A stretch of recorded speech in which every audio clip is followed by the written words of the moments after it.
Olá pessoal, tudo bem? Continuando a série então de vídeos sobre a educação infantil, hoje eu vou falar um pouquinho sobre algumas questões pedagógicas. Então, eu selecionei alguns documentos publicados pelo MEC que tratam da educação infantil num foco bem pedagógico e de interesse né, nesse segmento. Alguns deles talvez até nem sejam de tanto conhecimento, mas são importantes. Então, é claro que existem muitos outros documentos, então se vocês quiserem saber quais são, né, basta entrar lá no portal do MEC, Educação Básica, e tem Educação Infantil lá dentro, nas publicações, e tá, né, tudo que foi publicado ao longo das últimas décadas está colocado lá. Mas vocês vão ver pelas datas que o maior volume de publicação mesmo foi dos anos 2000 para cá, tá certo?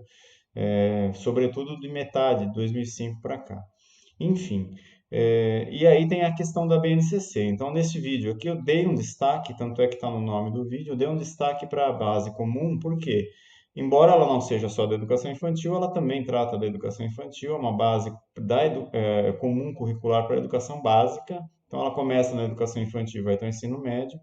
E a educação infantil teve algumas alterações importantes e significativas que a base trouxe. É claro que nesse vídeo aqui eu vou dar uma pincelada um pouco mais aprofundada, mas ainda assim, para tratar da base, obviamente a gente precisaria de um estudo mais específico. De qualquer maneira, né, eu acho que ficou pensado aí algumas coisas que eu acredito serem bem relevantes para que a gente possa continuar esse estudo sobre a educação infantil, tá bom? Então vamos lá. Vou trazer aqui para vocês então. Veja, então a evolução da educação infantil que diz a legislação, questões pedagógicas, a BNCC em foco, né? Por que eu coloco ainda, né, o que diz a legislação? Porque todas essas publicações, elas, né, são embasadas em leis. Muitos dos cadernos que eu apresento aqui não são necessariamente uma lei, mas foram publicados, né, com base legal. Então, veja, eu trouxe de novo aqui, eu não vou citar a Constituição Federal, como eu já falei no último slide, no último vídeo, né, e a Lei de Diretrizes e Bases da Educação. A LDB, ela trata, né, em vários artigos do que? Da necessidade da implementação de um referencial curricular, ela determina que há necessidade de se estabelecer parâmetros e diretrizes curriculares, não só para a educação infantil, mas para a educação básica como um todo. Então, esses documentos que eu vou mostrar aqui, eles estão todos eles pautados nas orientações das diretrizes da LDB, tá? Na Lei de Diretrizes e Bases da Educação que, né, determina. Inclusive, né, não sei se vocês sabem, mas a Base Nacional Comum Curricular também é uma determinação da LDB, né? Tem um determinado artigo lá que diz que é necessário existir uma base comum curricular para o Brasil. Então, esse nome, inclusive, já estava lá desde 96 inserido dentro da, B- da, da LDB e ele foi também colocado no Plano Nacional de Educação no primeiro decênio, depois ele foi reforçado no segundo decênio, né, do Plano Nacional de Educação, que vai vencer agora não, né, em 2024. Então a base ela vem por conta dessas exigências legais. Ela não está aí porque alguém falou, vamos fazer uma base, né? Já tinha sido pensado anteriormente. A mesma coisa os RCNEs, os parâmetros, né, as diretrizes, tá certo? Bom, então eu vou partir aqui dos parâmetros, né, do referencial curricular nacional. Eu acho que isso aqui né, quem trabalha na educação infantil aí há algum tempo, com certeza conhece esse material. Esse material ele é de 1998, 2 anos após a LDB, que determinava que havia necessidade de referências pedagógicas, né, para a educação infantil. Então esse material foi publicado. São 3 volumes. Os links eu coloquei aqui no vídeo, não dá para ver, mas eu vou deixar toda a descrição dos links aqui na descrição do vídeo depois, caso alguém tenha interesse, né? Embora seja um material que tenha aí mais de 2 décadas, né? Ele ainda é um material que traz muita referência para o que é a educação infantil, concepção de educação infantil e tudo mais. Foi o primeiro material pedagógico que, que de fato, trouxe, como que eu vou dizer, algum fundamento pedagógico e começou a modelar critérios pedagógicos para a educação infantil, que, né, quando em 98 ele foi lançado, já faziam, vamos lembrar, 10 anos que a educação infantil tinha deixado de ser assistencial lá na creche e passado para a educação, tá certo? Lembra disso, né? Com a Constituição de 88 isso ocorreu. Esses três volumes eles vão trazer três coisas distintas, mas interessantes e interligadas. Então, o primeiro ele faz uma introdução, ele reflete um pouco sobre o papel da creche. Veja, 10 anos depois, né, ele vem debater essa questão do assistencialismo na creche, que a creche ainda né, que a creche precisa ser um local de aprendizagem, de desenvolvimento, não só um local de cuidado, aquela coisa toda. E ele traz a questão da formação pessoal, social, conhecimento de mundo, não só das crianças, mas também dos educadores que atuam dentro desse lugar, né, da creche, da educação infantil. Um outro volume ele vai trazer aí algumas reflexões sobre a formação pessoal, social, né, e que possa favorecer o trabalho, né, dos formadores, dos educadores, dos professores e tratar em relação às crianças o que eles chamavam de identidade e autonomia das crianças. Veja, é um volume dedicado a isso. Né? Esse era um dos eixos estruturantes da educação infantil antes da BNCC. E um outro volume, que talvez seja o mais conhecido, que acho que é esse azulzinho aqui, se eu não me engano, né, que traz os eixos, né, movimento, música, artes visuais, linguagem oral escrita, natureza e sociedade e matemática. Então ele termina de dar uma estruturada pedagógica, uma estruturada na educação infantil no sentido de dar um rumo mesmo do que se trabalhar nessa educação infantil, do que é importante, do que é mais importante relativo ao desenvolvimento das crianças, tá certo? Então, foi um documento que tem um marco histórico e de extrema, mas de extrema importância mesmo para a educação infantil, né? Isso, e vale a pena ainda ser lido e ser estudado para quem não conhece, é um material muito importante e interessante, que ainda tem muito a acrescentar para a educação infantil e para os professores e educadores, de modo geral, que atuam na educação infantil. Bom, tem um outro documento que talvez seja de menor conhecimento de vocês, né, mas também importante, né? Num dado momento se achou a necessidade de publicar parâmetros nacionais de qualidade para a educação infantil. Esses parâmetros eles vão trazer, né, eles foram demandados pelo Plano Nacional da Educação, por isso que eles apareceram aqui. Lá no primeiro Plano Nacional da Educação, que foi de 2000 a 2010, esse plano ele determinava, né, que houvesse a necessidade de a gente ter um mínimo de qualidade na educação infantil. Tá? Então, esses materiais eles vieram trazer subsídios para que essa qualidade fosse possível dentro da educação infantil. Bom, dentro dessa perspectiva, então esses materiais aqui eles vão trazer experiências e ideias de como precisa ter, do como a educação infantil precisa estar estruturada para atuar. Então eles trazem entre outras coisas aqui dentro, né, eles trazem questões referência à estrutura, formação das pessoas que atuam na educação infantil e tudo mais. Então, veja, não está falando aqui estritamente de questões pedagógicas, tá? Porém, essas coisas estão interligadas. Se você não tem um professor formado, por exemplo, você já tem um dificultador para a execução de questões pedagógicas, porque a necessidade desse documento em 2006, que foi apontada pelo Plano Nacional da Educação do primeiro decênio, ela é nitidamente o quê?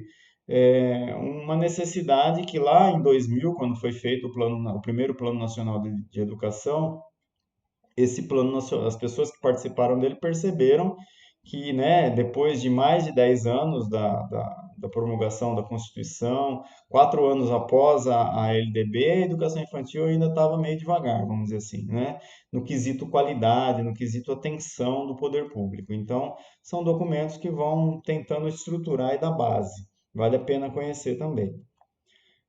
Tem um outro interessantíssimo que também é da mesma época e tem a mesma lógica e foi promovido pela mesma necessidade do Plano Nacional de Educação, são os parâmetros básicos de infraestrutura. Esses documentos aqui, esse azul escuro aqui principalmente, esse outro é uma experiência, é o Encarte 1, de um lugar, de uma cidade. O que acontece aqui? Ele dá a receita de bolo, literalmente, para se construir prédios de escolas de educação infantil, né? Então, para quem está na área da educação infantil, para quem já teve a oportunidade de trabalhar numa escola onde existiu uma reforma ou uma adequação, e teve algum tipo de contato com o engenheiro, com essas pessoas que lidavam com a obra, percebeu a dificuldade grande que se tem de pensar num ambiente escolar próprio para crianças de 0 a 5 anos. É muito difícil, porque as pessoas, né, para começar, têm dificuldade de entender que a altura do bebedouro não pode ser uma altura convencional, tem que ser uma altura diferenciada. E por aí vai, não vou entrar em detalhes aqui, mas são muitas questões. Né? O espaço, né? Não é porque as crianças são pequenas que o espaço é menor, pelo contrário. Criança menor tem mais espaço, né? O metro quadrado para criança pequena, de acordo com os nossos parâmetros, é maior do que para as crianças maiores do ensino fundamental. Então, quanto menor a criança, mais espaço você precisa ter. Justamente porque essa criança precisa se movimentar mais, né? Por conta do seu desenvolvimento. Então, aqui é um livro que é uma receita de bolo, literalmente, de como construir uma escola para a educação infantil, né? Lógico que aí você constrói do jeito que você quiser, mas aqui você tem os parâmetros para fazer tudo: pia, banheiro, lactário, cozinha, salas de aula e por aí vai. Ah, então é muito interessante também esse documento para a gente conhecer e poder entender um pouco melhor a educação infantil. Esse outro documento aqui, que já data de 2009, né, ele traz uma coisa muito interessante e retoma de novo uma questão. Veja, 2009, a gente já está aí, né, há 20 anos, né, da Constituição, né, e mesmo assim, né, ele ainda traz de novo algumas coisas, né. O nome dele é Critérios para um Atendimento de Creche que Respeite os Direitos Fundamentais da Criança. Então, ele traz duas coisas. Primeiro, ele traz pela primeira vez essa palavra direito das crianças dentro de um documento pedagógico. Os direitos estavam já desde a Constituição, mas em outros termos, como nós vimos no vídeo passado. E aqui ele traz esses direitos para a questão pedagógica.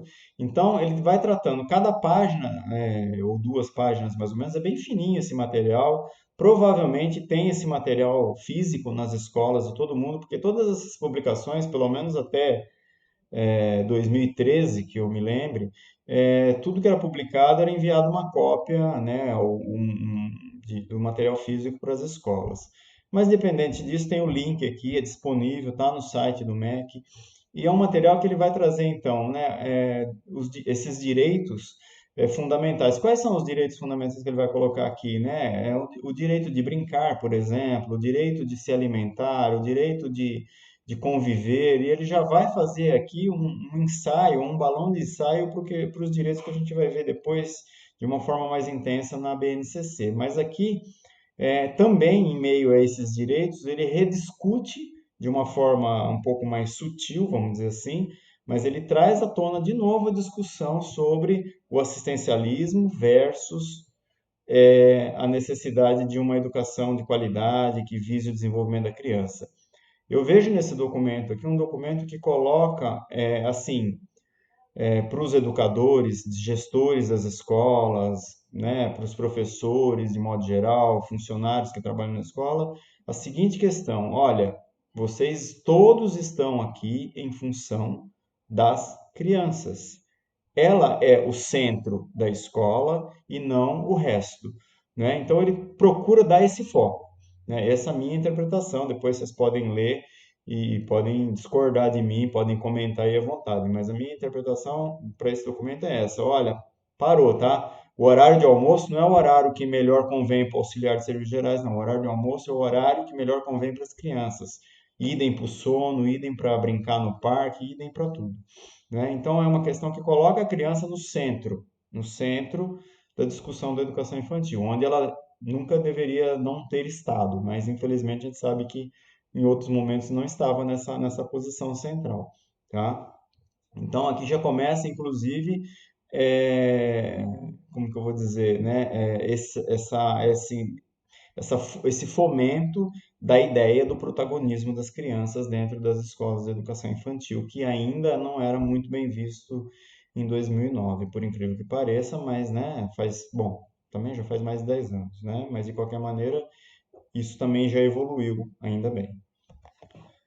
E aí a gente tem 2010, né, finalmente também uma determinação da LDB e do Plano Nacional de Educação também, as diretrizes curriculares nacionais para a educação infantil. E dentro dela ela traz uma legislação que é de 2009, uma lei que é uma lei bem pedagógica, vamos dizer assim, que trata um monte de questões, inclusive do ingresso, da idade mínima, que ficou aí depois na justiça pendente uma vida, né? Porque dizia que né, em relação à questão da data de corte, né? Que aqui fala que é até 30 de março, aí foi questionado, enfim, não vou entrar nessa questão, mas hoje a gente tem, né, já efetivo uma decisão final do Supremo Tribunal que saiu, se eu não me engano, em 2018, né, dando legalidade para tudo que está dentro dessas diretrizes aqui da legislação que está colocada aqui dentro, tá? Então, qual a diferença, né? A diretriz, ele é um documento que traz tópicos, objetivos, tá? Então, a educação infantil deve fazer isso, deve fazer isso, deve fazer isso. Deve ter esse critério para isso, esse critério para aquilo. Então, por exemplo, quantas crianças eu tenho que ter para cada professor? É a diretriz que vai trazer. Então, dentro desse documento aqui, você vai encontrar essa informação, por exemplo, tá? Então, muitos questionamentos, às vezes, que nós, ou que os professores, os educadores se fazem, a gente encontra a resposta dentro desse documento aqui. Tá? Ele traz uma diretriz, ou seja, ele traz um rumo. Olha, é aqui o caminho, né? Você não pode fugir disso aqui muito, não, tá bom? Então, é um documento que, na minha percepção, assim como aquele anterior, mas esse principalmente também, todo professor, todo gestor principalmente, tem que ler esse documento, tem que conhecer esse documento de cabo a rabo. Né? Nós, na educação infantil, assim como em outros segmentos, mas na educação infantil, que é o foco aqui, precisamos com certeza nos pautar nos documentos que nós temos, para poder, inclusive, reivindicar e não aceitar qualquer coisa em relação à educação infantil que é proposta, tá certo? Para a gente poder ter argumento e dizer, não, isso aqui não, filho, porque segundo a diretriz, porque segundo o parâmetro, segundo não sei o quê, isso aqui não pode, você vai ter que dar um jeito de trazer uma coisa melhor, tá bom? Então, eu acho que essas discussões precisam ser colocadas também, tá bom? Bom,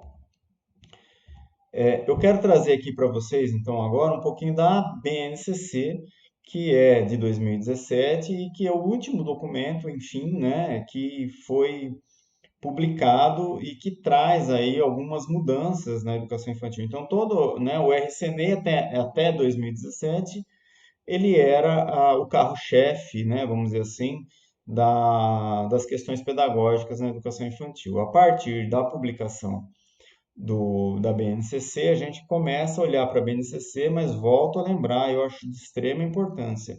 Não dá para descartar, não dá para deixar de ler os RCNEs, os 3 volumes.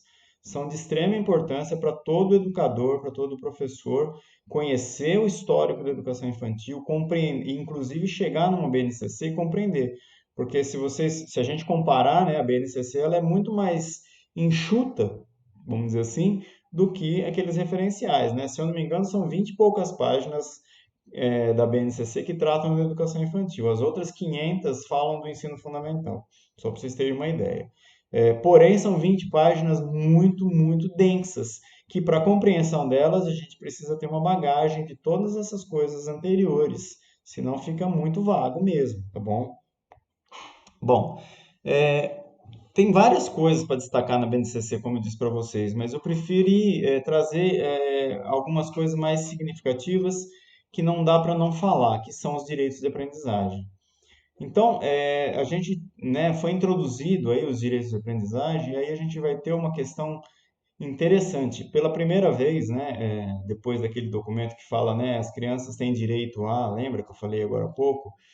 Aqui a BNCC ela reafirma isso e coloca os direitos de aprendizagem, são 6 direitos de aprendizagem que vão procurar garantir uma educação infantil nas quais as crianças, desde os bebês até os maiores, podem ter um desenvolvimento, como que eu vou dizer, integral de verdade, né? O que que é desenvolvimento integral, né? Ó, construir significações sobre si mesmo e os outros, sobre o mundo social e natural, as exigências fundamentais para a vida contemporânea, tá certo? Então essa é a ideia, beleza? Vamos então caminhando aqui. Esses são os 6 direitos de aprendizagem, veja. O brincar, conviver, participar, explorar, expressar e conhecer-se. Todos esses direitos, né, eles são integrados. Eu acho muito difícil você conseguir trabalhar ou pensar neles de forma separada, tá? Porque a educação infantil, né, ela é integrada, né? E então a gente tem uma vantagem em relação à educação infantil, que a gente já conseguiu construir isso com os eixos, e a BNCC ela vai reforçar ainda mais. A gente vai forçar, vamos dizer assim, entre aspas, né, um trabalho interdisciplinar, obrigatoriamente falando, né, quase que impossível. O professor não consegue separar muitos conteúdos, né, mesmo que ele queira às vezes, tá certo? Isso é importantíssimo. Bom, aqui, ó, então, o conviver, né? Conviver básico, como o próprio nome já diz, a ideia de utilizar diferentes linguagens, ampliar o conhecimento que ele já tem e conhecer o conhecimento do outro, né? E aí ele começa as relações da vida social, respeito à cultura, diferenças, diversidade. Então aqui entra muito, né, a questão da diversidade, sobretudo, das culturas diversas. É importante a gente saber que essas coisas trabalhadas na escola, elas são trabalhadas como? Tudo de forma lúdica, tudo de forma através das brincadeiras, né? Através de apresentação de coisas para as crianças. Então você vai apresentar, né, sei lá, comidas típicas de outros lugares, a linguagem de uma determinada região, enfim, a infinidade de coisas onde as crianças vão acostumando, né, a conviver em sociedade de uma forma saudável, tá certo? O participar, né, aí vem essa questão, né, participar ativamente, isso é de extrema importância. Como eu disse, até pouco tempo atrás, aí uma década atrás, ou, né, sei lá, se bobear, dependendo do lugar, até hoje ainda, às vezes o adulto olha ainda para a criança como um ser quase inanimado, né, que está ali passivo, né, uma tábua rasa que precisa ser preenchida por conhecimento, né? E aqui a ideia de participar ativamente junto com os adultos e outras crianças. Veja, olha o que eles colocam, tá? Esse texto é de lá, não fui eu que inventei, não.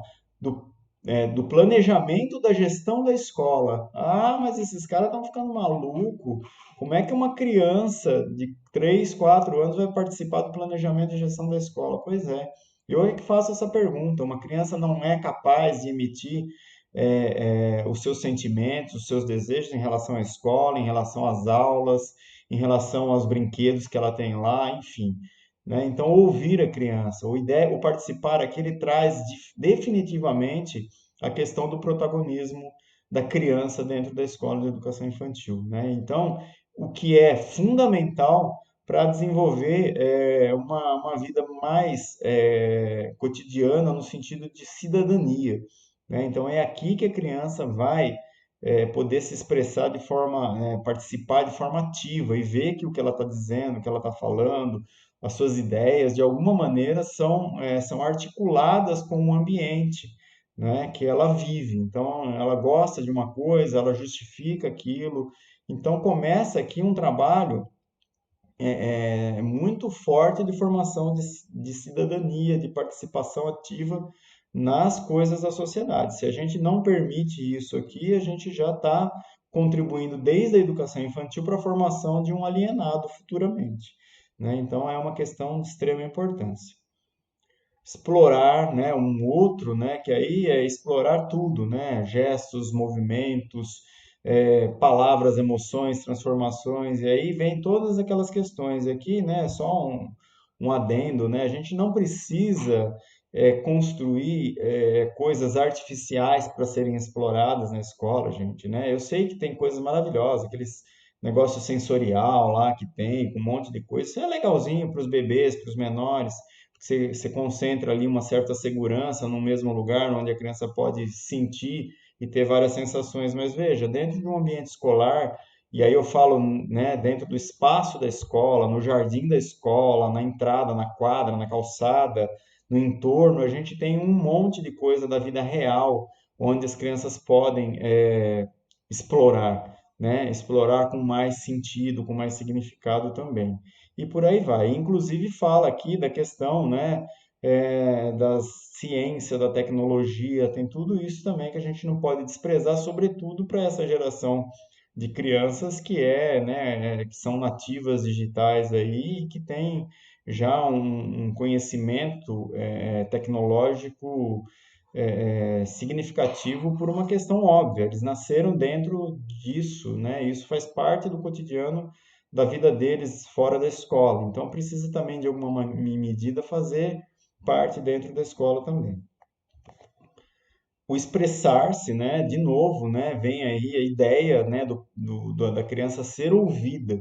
Veja, né, ela poder falar, ela poder dizer os seus sentimentos, ela poder entender o que está acontecendo com ela está com raiva, ela está triste, né, ela está sem saber o que fazer, né, ela não sabe o que ela está sentindo e você vai ajudar ela a descobrir e por aí vai, né? Então, essa expressão também não se dá pela oralidade exclusivamente, mas a expressão ela se dá muito mais, inclusive, pelos movimentos e pelas expressões faciais, pelas expressões corporais, vamos dizer assim. Então, tudo isso são questões a serem observadas e tratadas e como direito, tá? Então, isso é importante. Conhecer-se, né? Construir sua identidade pessoal, cultural, então, esse respeito, né? Primeiro ela se conhecer, saber quem ela é, saber qual é o papel dela no mundo, saber que ela é respeitada e que ela precisa respeitar. Então, tudo isso é muito importante, os cuidados com o corpo e por aí vai. Bom, e por fim eu deixei aqui o brincar, porque é, o brincar ele é um dos direitos que a gente tem de né, como vou dizer assim, ele perpassa, né, por todos os outros, porque o brincar é a forma pela qual as crianças conhecem o mundo e aprendem a viver, conviver, conhecer, explorar, né, e né, participar e brincar. Então, o brincar para mim aqui eu coloquei numa situação que ele é o meio pelo qual todos os outros direitos vão ocorrer, né? E o brincar pelo brincar, né? O brincar de faz de conta, o brincar livre, como a gente costuma dizer, livre para a criança, mas sempre é óbvio, né? Sob o olhar muito atento do professor, do educador, que neste brincar vai poder saber e compreender o que está acontecendo com cada uma das crianças e o que ela precisa fazer para ajudar essa criança a se desenvolver melhor, né? Então é interessante a gente aprender também perceber essas situações. Não é largar a criança brincando lá e esquecer, né, o que está acontecendo. Isso não faz sentido, né? E esse brincar aqui, né, na luta por uma educação infantil de qualidade, na luta pelo reconhecimento da qualidade da educação infantil, ele precisa sempre, gente, ser explicado para as famílias, né, que são leigas, né, do que você está fazendo, que aquele brincar ali não é aleatório, que você planejou aquele ambiente, aquela situação, que você está observando para saber o que precisa melhorar para aquela criança, o que você vai proporcionar da próxima vez e por aí vai. Senão as mães saem falando, eu levo lá na escolinha só para brincar, né? Por favor, né? A gente é muito, né? A responsabilidade de acabar com esse discurso leigo, né? De boteco das famílias é nossa. Nós precisamos acabar com esse discurso como né, formando as famílias, informando as famílias, né? E agora com essa situação de aula mais assim remota, talvez seja até uma oportunidade para a gente intensificar essa formação nesse sentido, tá bom? Bom, aí vem os campos de experiência, tá? São 5 campos de experiência, e os campos de experiência, eles vieram, né, meio que substituir um pouquinho, a gente brinca, aqueles eixos que a gente tinha propostos pelo RCNE. Não é exatamente isso, mas uma coisa que traz de forma interessante, né, é que ele mistura aqui eixos, né, propostos no RCNE em campos distintos. E isso, né, consagra, né, ou concretiza de uma vez por todas a questão da interdisciplinaridade na educação infantil, né? Se alguém ainda separava lá uma aula só de matemática, uma aula só de linguagem oral, escrita, uma aula só de artes, com os campos de experiência acabou, não dá mais. Impossível você fazer exclusivamente isso. Você vai ser obrigado, de alguma maneira, a tratar de uma aula um pouco mais interdisciplinar com vários assuntos. Até porque mesmo quando você fazia isso, ou achava que fazia uma aula só de matemática, você não fazia, né? Dentro da lógica da educação infantil, a gente sempre tratou, né, da identidade e autonomia, da oralidade, tudo junto com a matemática, não tem jeito, né? Então, a gente não consegue tratar só uma coisa. E os campos de experiências, eles vêm a trazer essas questões de forma importante. Aqui muito rapidamente, né, eu, outro e nós, né, questões em relação à identidade mesmo, subjetividade, construção das relações. Então, aqui os objetivos que vão ter de aprendizagem lá, ou habilidades, como a gente chama, vai falar da relação da criança com ela mesma, com ela e com outra criança, com ela e com os adultos e por aí vai, tá certo? O corpo, os gestos, os movimentos, né, ele também percebe que tudo isso está interligado com aqueles direitos de aprendizagem lá, tá certo? A importância das crianças em viver suas experiências, né, as diferentes linguagens, explorar o espaço, por isso da importância, né, dos professores, dos gestores das escolas organizarem de forma muito significativa os espaços. O espaço da educação infantil não pode ser qualquer espaço, ele precisa ser um espaço pensado, adequado, bem organizado, com poucas coisas, né, com pouca coisa chamativa no sentido, né? Não tem que ter aquele monte de cartaz, aquele monte de desenho, cores fortes. As crianças enxergam muito bem, graças a Deus, não precisa disso, né? A gente precisa construir ambientes saudáveis, né? Que não irritem, que não deixem as crianças nervosas de repente, ou cansadas, estressadas. Os ambientes são extremamente importantes dentro de uma escola e esse olhar para os ambientes precisa ser muito atento, tá certo? E os ambientes eles precisam mudar, né? Conforme vão fazendo as atividades, conforme a gente vai caminhando no decorrer do ano letivo, né? O ambiente não pode ficar igual sempre, tá certo? Aí tem mais 3 aqui, que são traços, sons e cores e formas, que vai, de alguma maneira, ele se aproximaria lá com os eixos da matemática e da natureza e sociedade. Então, ele traz aqui ideias artísticas, culturais, científicas, né? Então, são áreas do conhecimento agrupadas num campo de experiência, né? E aí tem a questão da escuta, fala, pensamento, imaginação, que traz aí toda a questão da linguagem oral, da escrita, da leitura e do letramento, né? Então, só lembrando, houve uma grande discussão em relação à BNCC quando a gente foi, quando estava se tratando disso, né? Queria se trazer algumas coisas de alfabetização, de antecipação de alfabetização para a educação infantil e ainda bem que isso não ocorreu, né? Afinal de contas, a criança é muito nova, ela tem muito tempo lá no ensino fundamental para ser alfabetizada.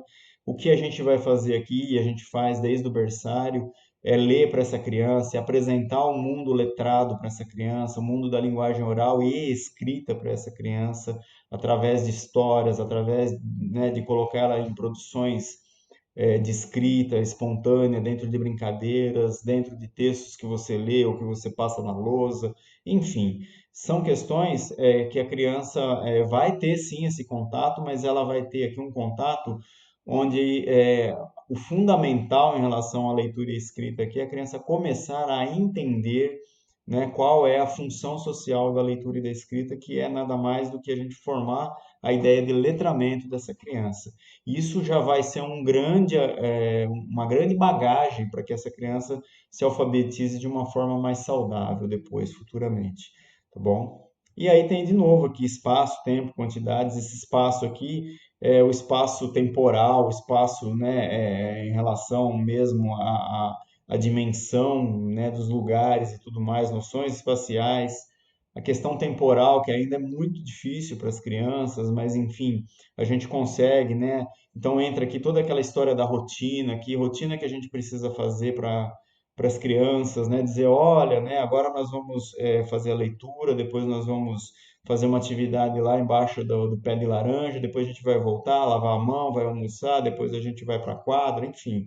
É, é, Todas essas atividades que são permanentes dentro da educação infantil estão englobadas dentro da rotina, está também, né, abordado um pouco nesse campo de experiência, além de outras, né, que a gente tem também, tá bom? Enfim, aí aqui nós temos a base nacional dizendo o quê? A concepção de criança. Qual seria essa concepção de criança da base? Ela traz, então, muitos valores que já estavam lá nos RCNEs, né? A concepção de criança, então, eu vou ler esse trecho porque eu acho ele importante. A concepção de criança como ser que observa, questiona, levanta hipóteses, conclui, faz julgamentos, assimila valores, que constrói conhecimentos e se apropria do conhecimento sistematizado por meio da ação e nas interações com o mundo físico e social. Não deve resultar no confinamento dessas aprendizagens a um processo de desenvolvimento natural e espontâneo. Ao contrário, reitera a importância e necessidade de imprimir intencionalidade educativa às práticas pedagógicas na educação infantil. O que significa isso, né? Significa aquilo que eu já disse agora há pouco, né? Para a família não achar que a criança está só brincando lá na escola.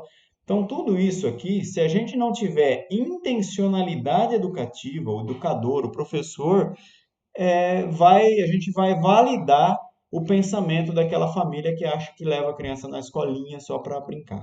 Por quê? Porque, de fato, se você não tem intencionalidade educativa, nem você exatamente sabe o que você está fazendo lá com as crianças. Então, eu tenho certeza que a maioria dos educadores sabe o que está fazendo com as crianças e a gente precisa, então, né, nesse planejamento, nessa organização, você vai propor qualquer tipo de brincadeira, de atividade, você sabe o que você tem que fazer. Então, tudo isso aqui, ó, os valores, os julgamentos, tudo isso, né, tem que partir de um profissional que tenha muito conhecimento. E aí eu volto, né, a dizer uma coisa que eu tenho costume de dizer, que quanto menor a criança, maior o conhecimento o professor precisa ter para poder trabalhar com elas, né? Então, isso é de extrema importância que a gente precisa ter consciência disso. Aqui só finalizando, então, algumas questões em relação a alguns ganhos que a BNCC trouxe para a educação infantil. Então, ao trazer os campos de experiência, ela reafirma a necessidade de trabalhar de forma interdisciplinar, né? Ela reforça o protagonismo, portanto, ela reforça o desenvolvimento integral da criança, tá certo? Outro ganho, né? Ela centrada na criança, então, veja, a BNCC ela definitivamente centra na criança. O RCNEI de 98 já fazia isso, mas a BNCC vem e fala, não, olha, é isso aí mesmo, né? Então, campos de experiência, aprender fazendo, para protagonismo, interdisciplinaridade e desenvolvimento integral. Eu vejo que são palavras-chave que a BNCC traz, tudo de forma muito integrada e articulada, tá certo? Aqui só para finalizar mesmo, né, uma outra coisa que ela trouxe que é de extrema importância é a organização ou reorganização, embora a gente tenha nas escolas uma divisão ou uma subdivisão disso. Isso aqui traz uma visão de criança mais integral, né? Como é que você separa, né, bebê de berçário 1 e bebê de berçário 2? Eu sei que tem as classes para isso, porém, né, são coisas extremamente difíceis de fazer. Mesma coisa aqui, maternal 1 e maternal 2, etapa 1 e etapa 2, tá? Então, a BNCC ela traz e trata lá nos objetivos, nas habilidades, essas três faixas etárias. O que diferencia dentro de cada uma delas, né, a gente poder ter graus de dificuldades um pouco diferenciados, né? E talvez numa evolução, né, futura, quem sabe, da educação infantil, a gente pudesse montar classes de fato com essas faixas etárias todas juntas na mesma classe. Hoje isso acontece apenas quando a gente tem a necessidade de montar classes multisseriadas. Daí você tem lá crianças de 4, 5 na mesma sala e às vezes isso causa temor nos professores, mas não tenham temor. A BNCC ela está dizendo lá quais são as habilidades para trabalhar junto com essas crianças. Então não tem problema, não tem porquê, tá? Quem tem uma classe multisseriada, na verdade, está mais correto, de acordo com a BNCC, do que quem não tem, tá bom? Brincadeiras à parte, é claro, mas é de fato interessante isso, né? Essas crianças de 1 ano e 7 meses a 3 anos e 11 meses juntas no mesmo local teriam muito a agregar e acrescentar dentro de todos aqueles direitos de aprendizagem umas às outras, tá certo? Bom, só finalizando então, eu queria colocar que a educação infantil, então, ela avançou muito nas últimas décadas, mas ainda há muito que melhorar. Portanto, essa luta, né, permanece. E cada um, né, cada educador, cada professor precisa ser um guerreiro na defesa dessa causa, né? E aí eu chamo mesmo de causa isso, tá? Então, quem já me ouviu falando em outros lugares em relação à educação infantil, é uma causa, né? Uma causa é uma coisa maior, vamos dizer assim, porque a educação infantil ainda é desvalorizada. Como eu já disse aí no decorrer do vídeo, não vou ficar sendo redundante. Mas não vejo que a gente, né, quem atua na educação infantil, principalmente quem está lá na base, na sala de aula, né, na linha de frente, vamos dizer assim, essas pessoas não podem ficar esperando que um decreto, que alguma coisa vá mudar essa concepção que as famílias têm da educação infantil talvez não ser algum lugar tão importante quanto o ensino fundamental, por exemplo. Quem vai precisar mudar essa concepção são vocês professores, gestores, educadores de modo geral, funcionários que trabalham na educação infantil, né? E isso não é uma luta que está sempre só na escola. Quando você estiver conversando com a sua família, que alguém fala, mas a escolinha, não, já corrige, viu? Que escolinha? Lá é uma escola, lá é um centro de educação infantil, não é qualquer lugar. Né? Essa coisa do diminutivo na educação infantil a gente já conseguiu melhorar muito, mas ainda tem, né? E isso não é muito bom, né? Do ponto de vista estrutural, né? Reforça ainda aqueles preceitos assistencialistas lá de trás. E vocês viram que não adianta esperar, né, governos, porque os governos já, de certa medida, estão fazendo suas partes. Olha aí, eu trouxe só esse vídeo, quanto material que já foi publicado que fala tudo aquilo que a gente quer ouvir, né, para a educação infantil e que a gente ainda talvez não tenha colocado tudo em prática. Então, boa parte disso realmente depende de nós, né? Depende da gente fazer essa formação dentro das escolas com as famílias, né, e lutar para que elas entendam e compreendam o quanto demanda o trabalho, né, de um educador da educação infantil, o quanto ele precisa estudar, o quanto ele precisa se preparar para proporcionar uma brincadeira para as crianças, tá certo? Bom, então espero que eu tenha contribuído, espero que vocês tenham gostado do vídeo. Se vocês gostaram, deixem um joinha aí, compartilhem o vídeo com quem vocês quiserem.